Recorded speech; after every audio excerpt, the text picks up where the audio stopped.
नमस्कार प्यारे बच्चों, आप देख रहे हैं मेरा YouTube चैनल मुनीश मैथ, जिसके अंदर आज हम करने जा रहे हैं 7वीं कक्षा की एक्सरसाइज 4.3, जिसका पहला प्रश्न हमने हल कर लिया था।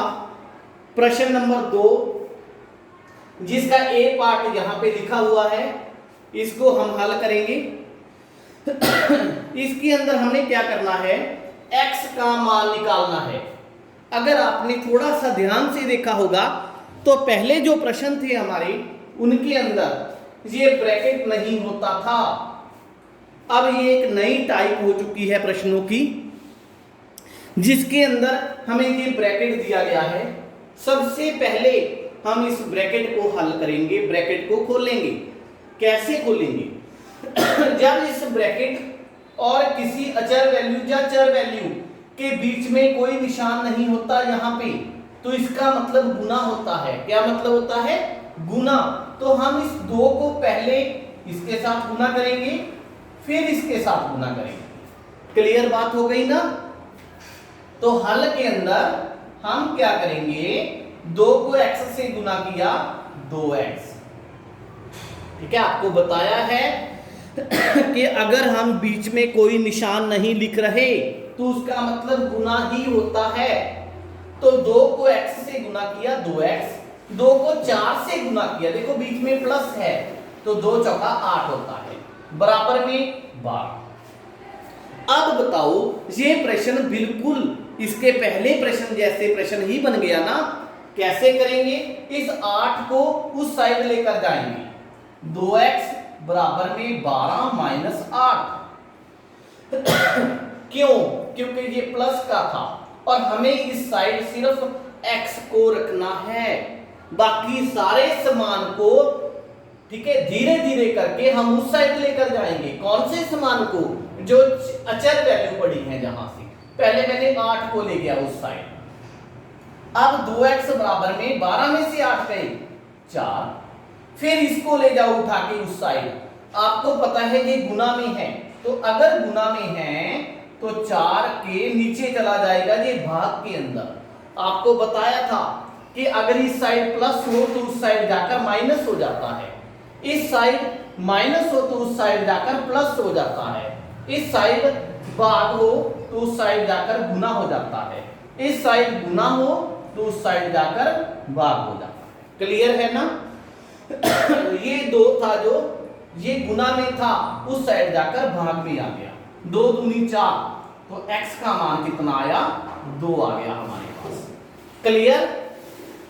बड़ा आसान प्रश्न है, स्टेप बाय स्टेप अगर आप करते जाओगे। अगले प्रश्न को देखो। पहले इस 3 को इसके साथ गुना करेंगे, 3 को 5 के साथ गुना करेंगे। हल करते हैं इसका। 3 को n से गुना किया, 3n, फिर माइनस है, माइनस मैंने वैसे ही लगा दिया जैसे पहले पढ़ा था।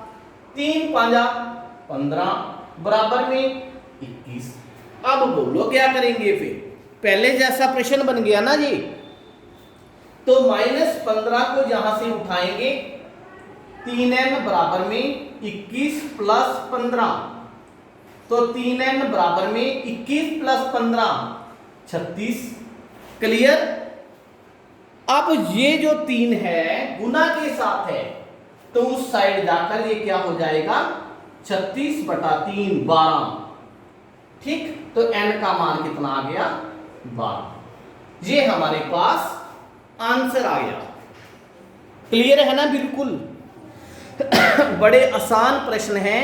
और जो चौथा आपका अध्याय है रैखिक समीकरण का, ये ऐसा चैप्टर है बेटा जो आगे की सभी क्लासेस के अंदर इसके प्रश्न आते रहेंगे किसी ना किसी तरीके से। ठीक है, तो इस चैप्टर को आपने बड़े ध्यान से समझना है। कोई प्रॉब्लम है तो मेरे से YouTube के कमेंट बॉक्स में कमेंट करके पूछ लीजिए। उसके बाद इसका सी पार्ट हल करते हैं हम। दूसरे के सी पार्ट के अंदर फिर वही ब्रैकेट वाले प्रश्न आ रहे हैं। इसको पहले हम n से गुना करेंगे, फिर 5 से गुना करेंगे। ठीक है ना? तो कितना आएगा इसका आंसर? 3 को n से गुना किया, 3n, माइनस का निशान ऐसे लगा लेता हूं, 3 5 15 बराबर में माइनस का 21। क्लियर। अब ये माइनस जो 15 पड़ा है इसको मैं क्या करूंगा, माइनस 21 प्लस 15 उस साइड जाकर ये प्लस का बन गया।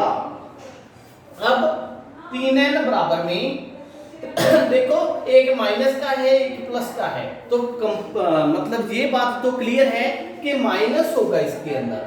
अगर माइनस होगा 21 में से 15 गए 6 होता है और निशान किसका लगेगा, बड़े वाला।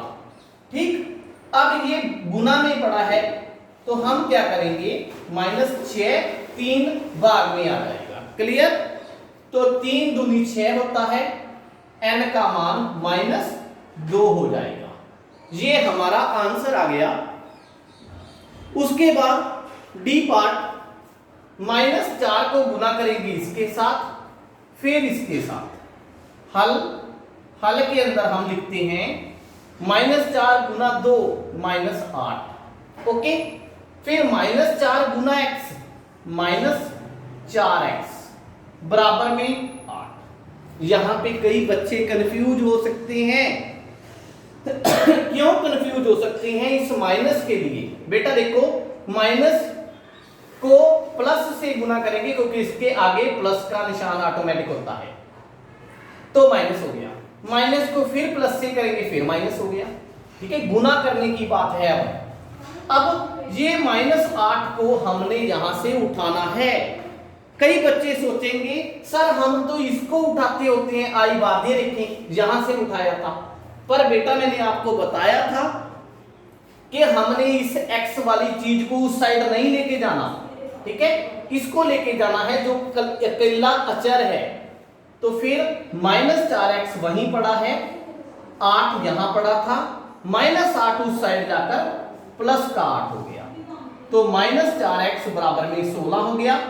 x का मान ये -4 नीचे आ जाएगा भाग के अंदर, 16 बटा -4। ठीक है जी, 4 चौके 16 होता है, तो x का मान -4। ये माइनस कहां से आया, क्योंकि उसके अंदर एक माइनस to का निशान था। ठीक है। इसके बाद इसका ई पार्ट सॉल्व करते हैं हम। ई पार्ट के अंदर हमें दिया गया है 4, 2 -x ब्रैकेट के अंदर है, यहां पे 8 पड़ा है। इस 4 को पहले हम 2 से गुना करेंगे, फिर इस 4 को हम x से गुना करेंगे। ठीक है ना। अब देखो 4 को 2 से गुना किया 8, फिर माइनस है, 4 को x से गुना किया 4x बराबर में 8। ओके जी, किसको उठाएंगे हम इस साइड से, किसको उठाएंगे बताओ? इसको नहीं उठाना हमने। क्यों नहीं उठाना इसको? क्योंकि इसके अंदर क्या पड़ा है, एक चर वैल्यू पड़ी है। कौन सी वैल्यू? चर वैल्यू कौन सी होती है? जैसे x है, y है, z है, m है। ठीक है, इनको चर बोलते हैं। तो फिर -4x वहीं पड़ा रहने देते हैं, 8 यहां पे था। ये 8 किसका है, प्लस का है कि माइनस का है? इसके आगे कोई निशान नहीं है, तो ये प्लस का है, उस साइड जाकर ये माइनस का हो जाएगा। तो -4x बराबर में 0। 8 में से 8 निकाले 0, तो x का मान 0। ये -4 नीचे चला गया। आपको पता है कि 0 के नीचे कोई भी नंबर पड़ा हो उसका जो आंसर है वो हमेशा 0 ही आता है। ठीक है, ये था आपका प्रश्न नंबर 2 जिसके सभी पार्ट हमने हल कर लिए हैं। अब प्रश्न नंबर 3 की बात करते हैं। प्रश्न नंबर 3 का ए पार्ट। प्रश्न नंबर 3 के ए पार्ट को थोड़ा सा ध्यान से देखिए आप। इसकी स्टेटमेंट मैंने बोर्ड पर लिख दी है, 4 बराबर में 5 t - 2। अगर आप इस प्रश्न में थोड़ा सा भी दिमाग लगाएं तो आपको पता चलेगा कि ये जो p है, ये जो चर वैल्यू है ये वाली, ठीक है, ये कहां होनी चाहिए? ये हमारे बाईं साइड होनी चाहिए ना, बाईं साइड। तो आपको पता है अगर हम कंडे पे कोई वस्तु तोलते हैं, जैसे कोई यहां पे ना एक हमारे पास कंडा है, यहां पे दोनों साइड समान रखना होता है, ये इसकी डंडी है, ठीक। हमने इस पर कोई वस्तु तोलनी है। यहाँ पे हम 5 किलो का बट्टा रखते हैं, जहां पे कोई कंचे वगैरह रखते हैं या कुछ भी रखते हैं, ठीक, सामान रखते हैं। अगर मैं इस सामान को इस साइड रख दूं और 5 किलो के बट्टे को इस साइड रख दूं, कोई फर्क पड़ेगा? बताओ, कोई फर्क पड़ेगा? यहाँ पे नहीं फर्क पड़ना चाहिए, क्योंकि उतना ही वजन इसमें है, उतना ही वजन इसमें है, तो कोई फर्क नहीं पड़ेगा ना।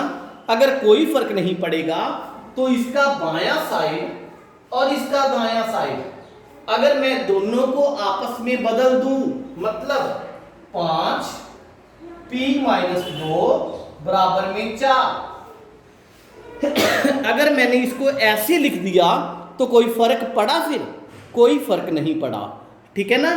क्योंकि एक समीकरण जो होती है वो एक तराजू की तरह होती है, क्लियर, जिसके दोनों पलड़े होते हैं ये वाले, ठीक, बीच में बराबर का निशान होता है, ठीक है।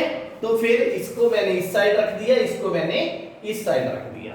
अब आप कहोगे सर अब तो प्रश्न बिल्कुल आसान हो गया। क्यों?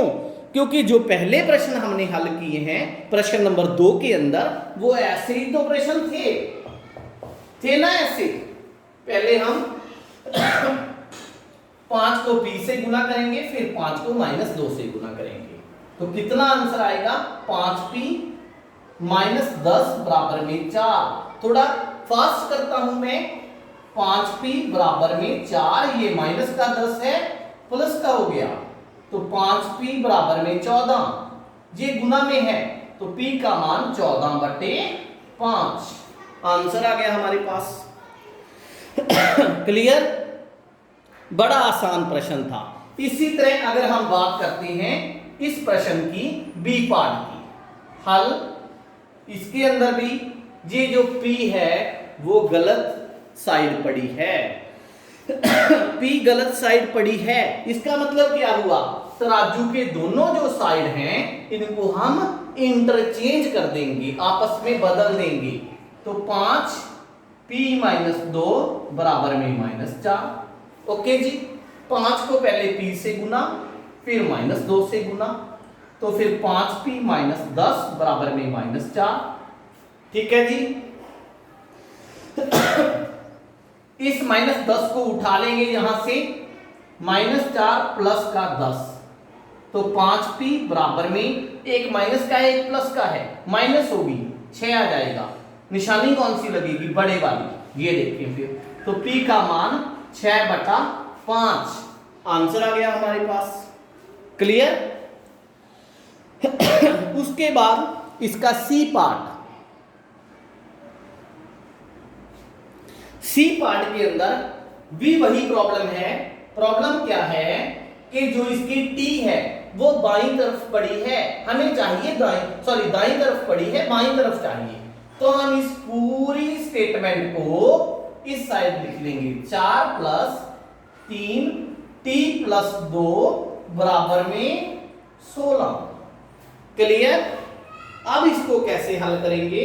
4 प्लस, ये देखो जो ये 4 है ये तो अलग पड़ा है बेटा, हम इस 3 को गुना करेंगे पहले t से फिर 2 से, तो 3 को t से गुना किया 3t, 3 दूनी 6 होता है, प्लस का 6 बराबर में 16। क्लियर?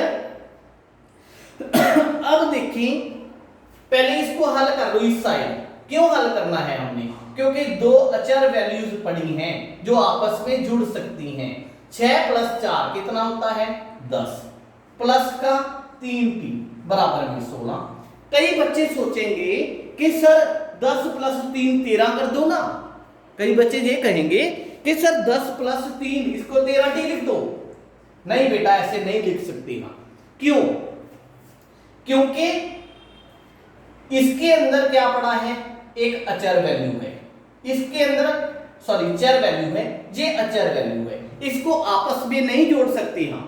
जोड़ने के लिए क्या होता है? सेम तरह की ये दोनों चाहिए, जो दोनों पद हैं वो सेम चाहिए। अगर ये t वाला है तो ये भी t वाला चाहिए। क्लियर? तो 3t वहीं पड़ा है, इस 10 को उठा के उस साइड ले जाएंगे, 16 - 10 तो 3t बराबर में 6, t बराबर में 6, ये 3 गुना में था, नीचे आ गया, 3 दूनी 6, तो t का मान कितना आया, 2 आ गया हमारे पास। क्लियर? आसान प्रश्न था। आप कहोगे सर आप तो सभी प्रश्नों को आसान बोलते हो। ठीक है, अगर आपके समझ में आता है तो वो आसान ही होता है। डी पार्ट देखें इसका, P हमें इस साइड चाहिए तो इस साइड ही पड़ी है। सिंपली हल करेंगे इसको, 5 को P से गुना, 5 को -1 से गुना, हल 4 वहीं पड़ा है, 5 को P से गुना करते हैं तो 5P, माइनस का है 5 एकम 5 बराबर में 34। बोलो क्लियर है? 4 वहीं पड़ा है, 5 को P से गुना किया 5P, 5 को -1 से गुना किया -5 बराबर में 34, पहले भी पड़ा था अब भी पड़ा है। अब इन दोनों का आपस में माइनस प्लस करो पहले, 4 प्लस का है 5 माइनस का है, माइनस होगा तो माइनस का 1 आ जाएगा, क्योंकि माइनस का बड़ा है इसलिए निशान माइनस का लग गया। ठीक है, फिर प्लस का 5P अलग पड़ा है बराबर में 34। इस -1 को उठा के ले जाएं यहां से उस साइड, 5P बराबर में 34 प्लस 1, 5P बराबर में 35। ये जो 5 है गुना में है, कहां चला जाएगा, नीचे भाग में, 5 7 35, तो P का मान 7 आ गया हमारे पास। क्लियर? इसके बाद इसका एक लास्ट पार्ट बाकी है और प्रश्न नंबर 4, इसको हम छोड़ देंगे, पेपर के लिए कोई इंपॉर्टेंट प्रश्न नहीं है जी। अब इसका ई पार्ट हल करते हैं हम, जो लास्ट पार्ट है इसका, चौथे का। चौथे के ई पार्ट के अंदर हम देखते हैं कि m फिर उस साइड पड़ा है तो गलत साइड पड़ा है, तो इस सारी स्टेटमेंट को हम इस साइड लेकर आते हैं। अब देखिए इसका जो बायां साइड है उसको हम इस साइड लिखेंगे, 16 प्लस 4 m माइनस 6 बराबर में दायां साइड 0 उस साइड। क्लियर? अब जो ये 4 है ये पहले m से गुना फिर -6 से गुना। क्लियर? पहले भी हम ऐसे करते आए हैं, 16 प्लस 4m, 4 को m से गुना किया 4m, फिर 4 को -6 से गुना किया, माइनस का 24 बराबर में 0। क्लियर है? उसके बाद हम क्या करेंगे, आप देखें इन दोनों का, ये दोनों कौन से हैं, अचर वैल्यूज, इनका हम प्लस माइनस करते हैं आपस में। 4m तो वहीं पड़ा है, 16 प्लस का है, 24 माइनस का है, तो माइनस हो जाएगा, 8 आएगा आंसर। निशान कौन सा लगेगा, माइनस का लगेगा। क्यों? क्योंकि माइनस वाला बड़ा है, बराबर में 0। अब इस -8 को उठा लेते हैं, 4m बराबर में +8। क्यों उठाया मैंने, माइनस का पड़ा था उस साइड लेके जाना था तो प्लस का हो गया। m का मान कितना आया, 8/4, क्योंकि ये वाला 4 था भाग में था, अब कहां चला गया, सॉरी गुना में था भाग में चला गया। 4 दूनी 8 होता है, तो m का मान कितना आया आपका, 2 आ गया। क्लियर हुई बात? ये था हमारी एक्सरसाइज 4.3 का आखिरी प्रश्न, चौथा। और जो 5वां प्रश्न है वो पेपर के लिए इंपॉर्टेंट नहीं है, इसलिए हमने उसको छोड़ दिया। अगर आपको मेरी वीडियो अच्छी लगी तो अपने साथियों के साथ शेयर करें, मेरे चैनल को सब्सक्राइब करें ताकि आपको आपके फ़ोन पर नोटिफिकेशन मिलती रहे। Thank you.